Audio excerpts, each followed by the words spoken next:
The third agreement is don't make assumptions. We have the tendency to make assumptions about everything. The problem with making assumptions is that we believe they are the truth. We could swear they're real. We make assumptions about what others are doing or thinking. We take it personally. Then we blame them and react by sending emotional poison with our word. That is why, whenever we make assumptions, we're asking for problems. We make an assumption, we misunderstand, we take it personally, and we end up creating a whole big drama for nothing. All the sadness and drama you have lived in your life was rooted in making assumptions and taking things personally. Take a moment to consider the truth of this statement.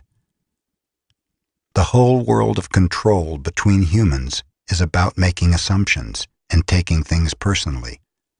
Our whole dream of hell is based on that. We create a lot of emotional poison just by making assumptions and taking it personally, because usually we start gossiping about our assumptions. Remember, gossiping is the way we communicate to each other in the dream of hell and transfer poison to one another. Because we are afraid to ask for clarification, we make assumptions and believe we are right about the assumptions. Then we defend our assumptions and try to make someone else wrong. It is always better to ask questions than to make an assumption, because assumptions set us up for suffering. The big mitote in the human mind creates a lot of chaos, which causes us to misinterpret everything. We only see what we want to see and hear what we want to hear. We don't perceive things the way they are. We have the habit of dreaming with no basis in reality. We literally dream things up in our imaginations. Because we don't understand something, we make an assumption about the meaning, and when the truth comes out, the bubble of our dream pops, and we find out it was not what we thought it was at all.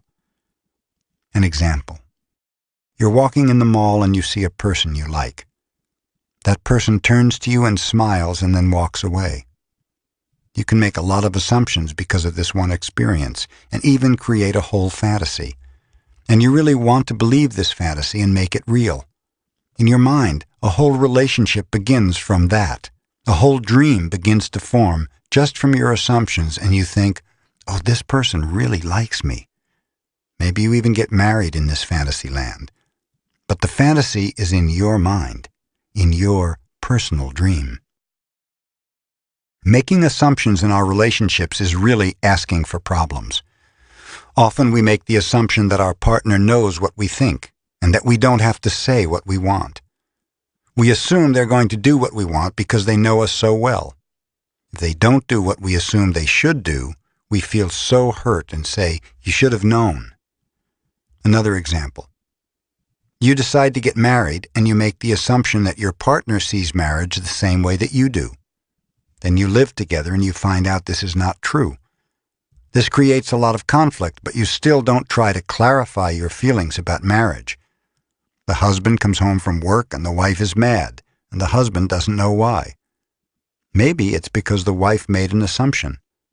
Without telling him what she wants, she makes an assumption that he knows her so well that he knows what she wants, as if he can read her mind. She gets so upset because he fails to meet her expectations. Making assumptions in relationships leads to a lot of difficulties, a lot of misunderstandings with people we supposedly love.